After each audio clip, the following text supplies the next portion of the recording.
get ready before life happens. The podcast helping you navigate life's what ifs.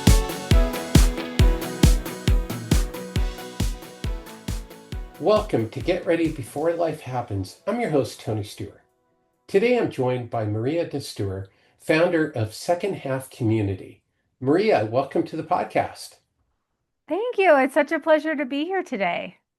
Yeah, I'm excited to have you. Thanks for joining us. To start off, tell us a little bit about yourself. What is your origin story and how did it lead you to launching the Second Half Community?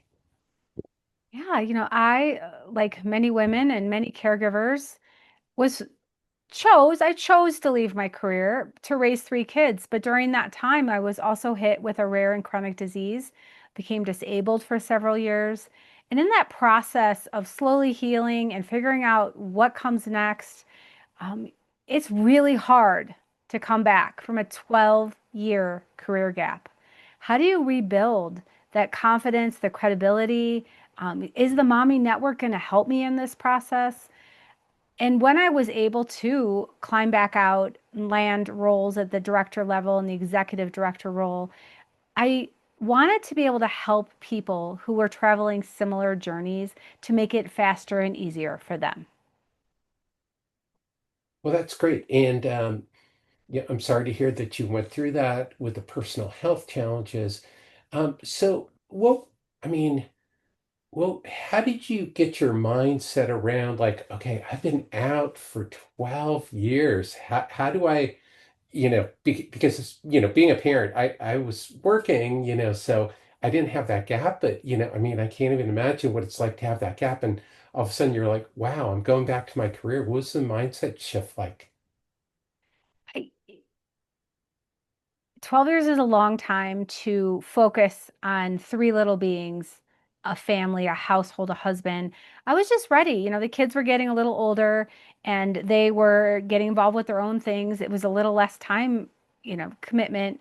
My health was getting stronger and I was just ready to make an impact in a different way. But we're all have so many skill sets. I was that mom who volunteered in the classrooms and was the soccer mom and ran different fundraisers. And so there were a lot of skill building during that time. But how can you like that the need to contribute to my household in a different way? My husband worked for the government and there wasn't a lot of extra money. Club sports are very expensive, cars in college. So I wanted to be able to contribute in a different way. And there's just this desire. But how do you get back in? And it all started with just conversations with everyone in my network. I like that is it started out reaching out to your network. And that's something I had a couple of guests on who were just, the conversation was just about the power of your network. And you're right. And although it makes me laugh thinking about club sports is boy, I wish I had invented club sports. That's ridiculous. All parents out there, you can identify with how much club sports cost. It's yes. And the better they get, the bigger the price tag. And when It, I work with clients, I often hear they're like, well, Maria, I don't have the kind of network that's going to open doors for me. But my first job back came through a mother in the bleachers at gymnastics. She knew someone who was looking for a membership director. I just talked with one of my clients who had landed an interview. I'm like, how did you land that interview? Because it's very hard to get a job right now, especially if you're over a certain age. She's like, oh, I was in my brother's driveway talking to his neighbor, and they had a job opening at their company, and I went several rounds of interviews. You do have a network. oh, I think that is a great point that we all have a network is sometimes it's not the network that we think we have, but it's everybody that we are connected to. And that's how a lot of people get jobs is I don't want to say by accident because that's not quite the right word, but by good fortune or being in the right place at the right time and hearing it and it is tough out there. What things you talk about is a portfolio life? What is a portfolio life? To use money terminology, it's when you diversify your identity, you don't tie everything to one thing. And more specifically, a portfolio career. It's creating those multiple streams of income and multiple streams of meaning and multiple streams of resilience. Because if one of those things collapses, you're still, have other things to hold you up. Yeah, I love that. I was just making a note is that sometimes we get really stuck on one meaning, and that even gets back to what you were talking about, is that we get stuck, well, I shouldn't say stuck, but in that purpose of being a parent. And it's very easy. I did a lot of volunteering in my son's school. I managed his little league team. And so it's a big part of my identity and life. And all of a sudden, it's like you're not doing that. And it's like, okay, what do I do with all that extra time? So, Absolutely. Empty nesting is real. And sometimes people pivot because they feel it's time to move on. But sometimes we pivot because we have to. You're divorcing, you lose your job, or you're empty nesting and you suddenly have all this new time, or through divorce, oh, suddenly I have to support myself. So there's many different reasons why people would pivot, and to have a portfolio life or a portfolio career is like those are traumatic experiences. But if you also have your friends, your family, you have a church community, you have health and wellness, you have all these other things that help sustain you and give you a support structure if one of those were to fail. And with a portfolio career, you're diversifying just like you would diversify your investments, but you're diversifying those income streams, that earning power. So you're not putting all those eggs in one basket. yeah, I love that is don't put all your eggs in one basket. That's very always great advice. But as you point out, is that these things help you through life's transitions because life is full of transitions. And so you have to be able to pivot. And, that's where your network comes in, is to help you, whether it's your support team or whatever else. Um, Hmm.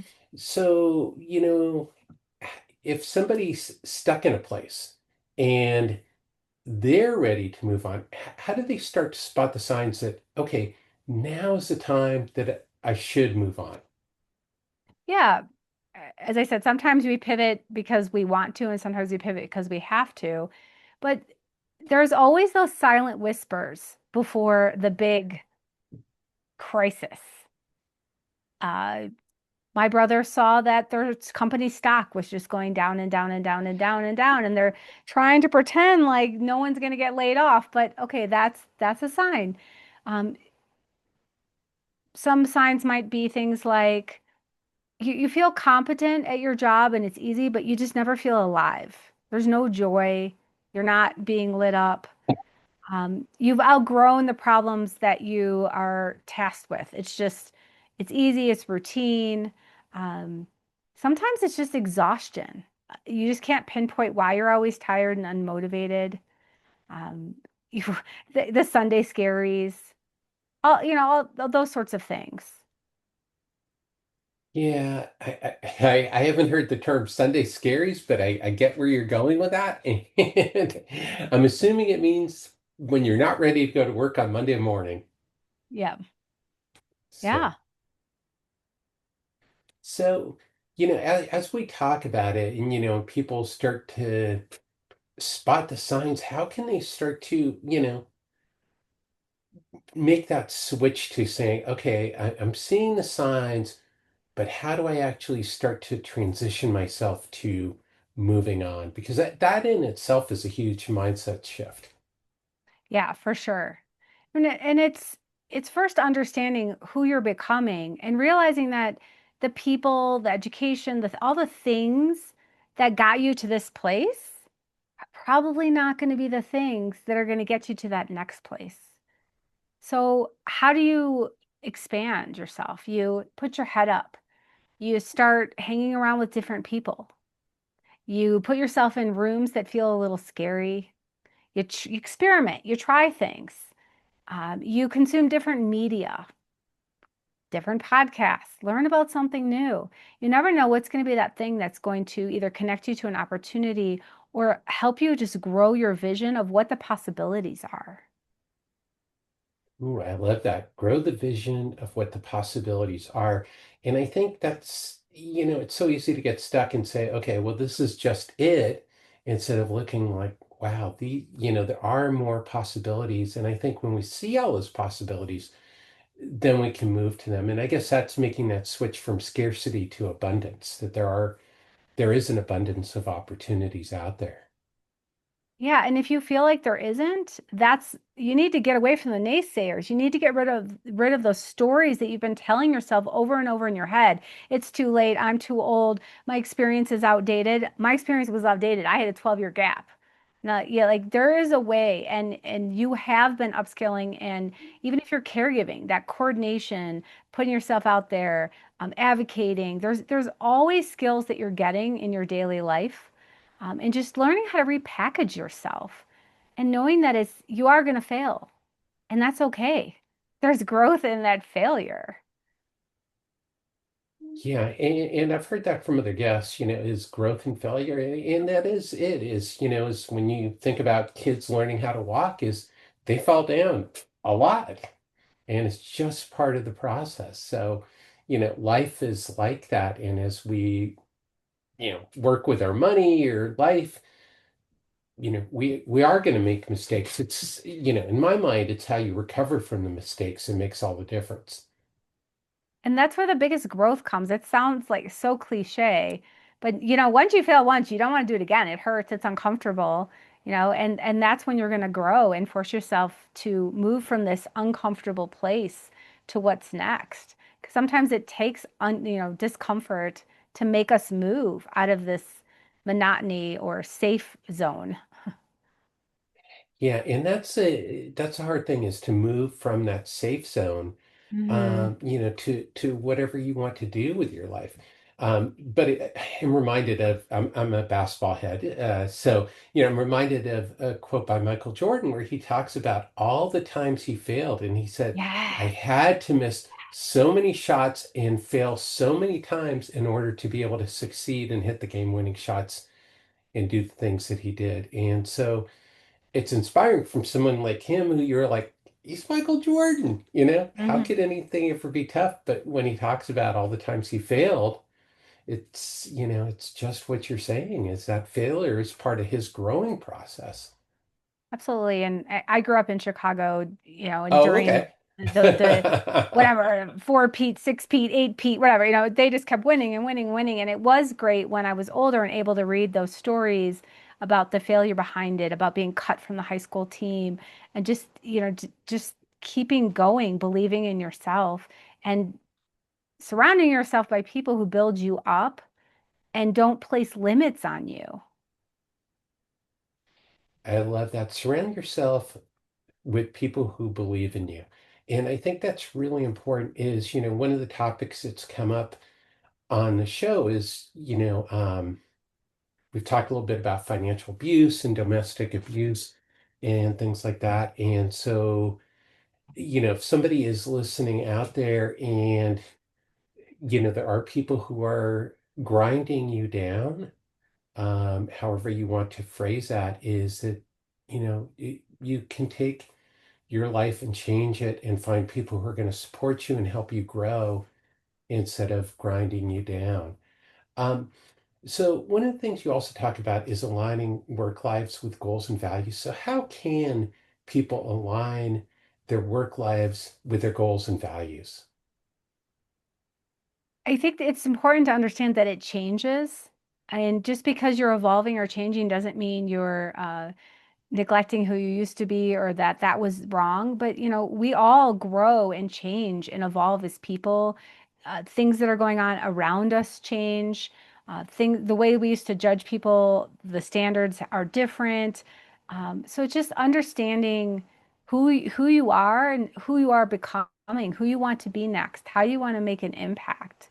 Um, in the format of a career, some of the questions I ask people, and they're like, "Wait, you're asking me that? Like, what do you want a day in the life to look like? Do you want to go to the office? Do you want to work 9 to 5? Do you want flexibility? Do you want to commute? Do you not? Do you want to travel? Do you want a big team, a little team? Like all these questions, and people are like, wait. I can decide that for myself before I look for a job. Yes, and I'm not saying you wouldn't ever have to shift some of those things, but it's very helpful if you understand what your non-negotiables are, how you want to create your impact, and how what you need from this job or career or whatever you're spending your time doing, how it supports your life, your rich life, your life that you have a vision for with your family. You have to understand what you need and want to build it. I love that. You have to understand what you need and what you want. Um, Making a note on that. Um, so I love that. And I love where you're going with the non-negotiables because I think sometimes we forget about that is, yeah, sometimes some of us are stuck in jobs that we can't easily get out of, but that doesn't mean that we can't be thinking about finding a job or a career where we are able to thrive and, as you point out, live your rich life. So, Yes. as part of that, how do we launch our second half and our next act? Giving yourself permission to do it, raising your Ooh, head up.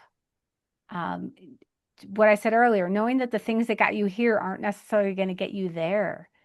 Um, Putting yourself in those rooms, experiment, uh, consume different media, things I've already mentioned. Finding that team of people around you that will mentor you.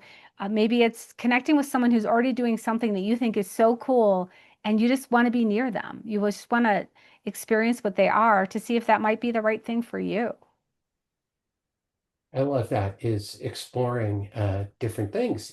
Sometimes we forget Mhm. that, when we're in school, it's easy to think about experimenting, but sometimes, in our careers, we think, well, I'm limited to what I can do, but that's not necessarily true. Is you can, and as you point out, is you learn different skills no matter what you're doing. So you're always Mhm. learning skills. So Yeah, and it could be something like saying yes to a project at work that is outside of your scope. It could be going on an advisory board, doing a volunteer role.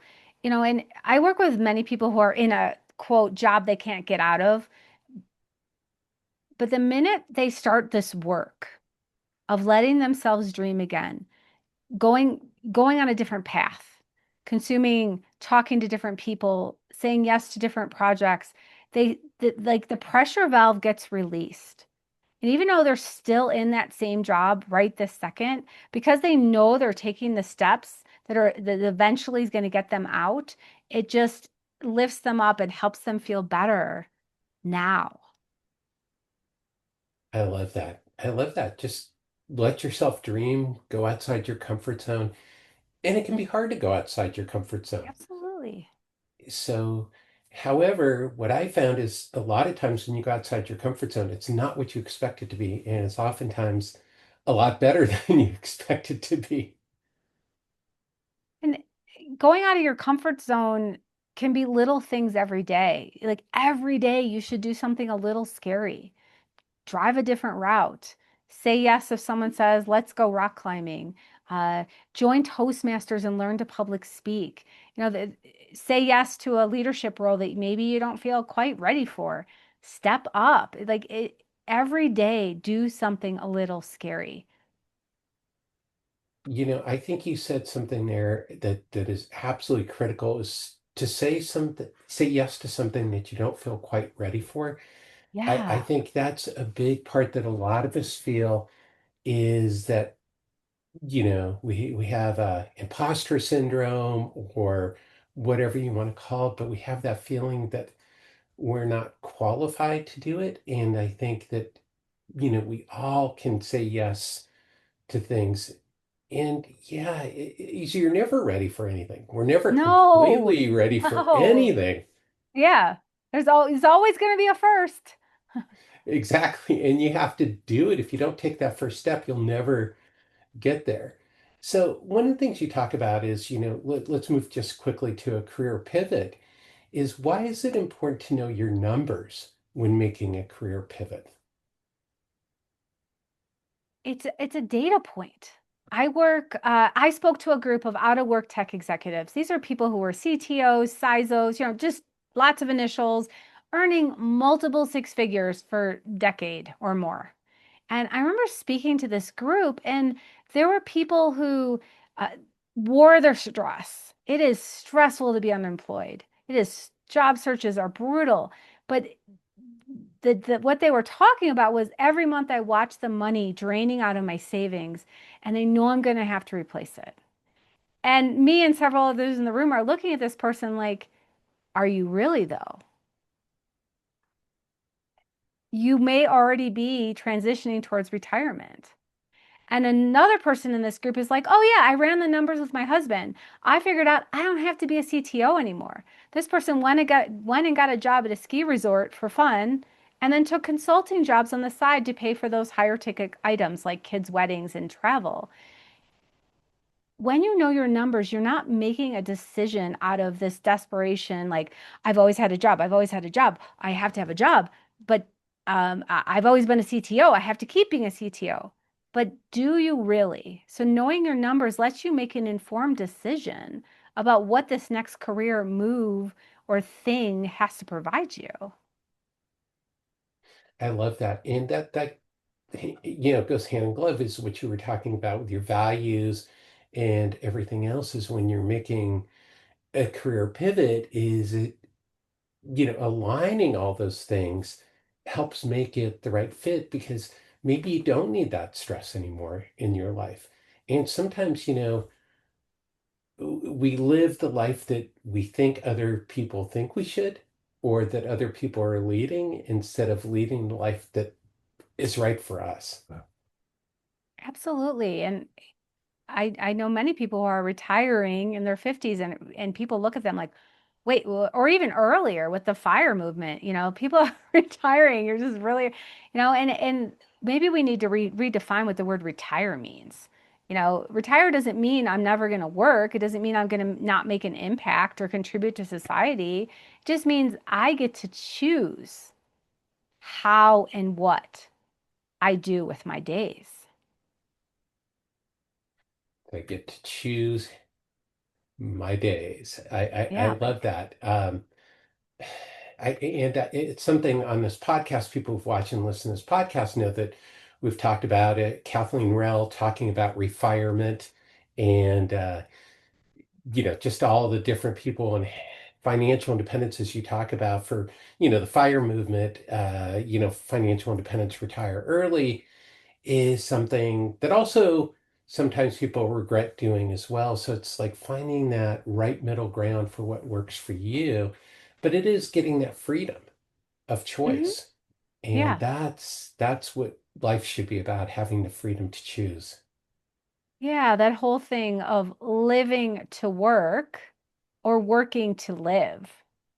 It'd be nice that, our work supports our life. There are many people who just live, they're like just work is all they do.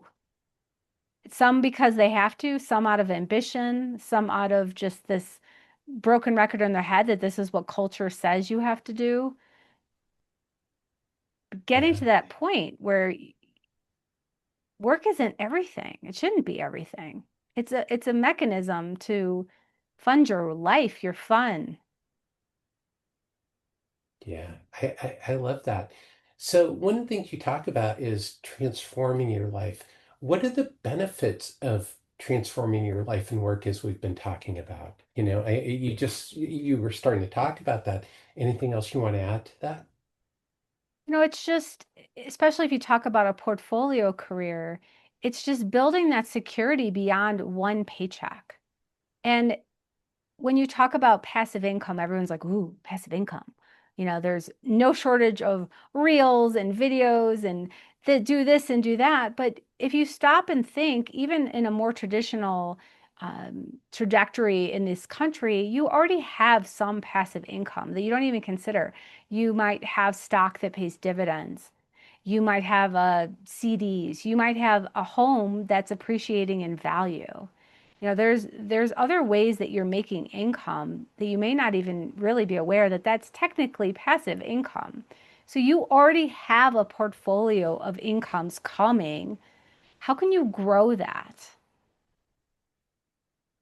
Yeah, I love that is, and that's something is about knowing your financial life is, for people who subscribe to my newsletter, get my weekly action items, is that's one of the things that I suggest to people that they go through is to think about all their different forms of income. And instead of just constantly focusing on cutting expenses, is to think about ways to maximize income, like you're talking about, because sometimes there's small pivots you can make with your income that can really make a difference to your life. And then it takes off the pressure of, like you said, is maybe you don't need to be a CTO if that's stressing you out and you're not getting enjoyment from it. So Absolutely.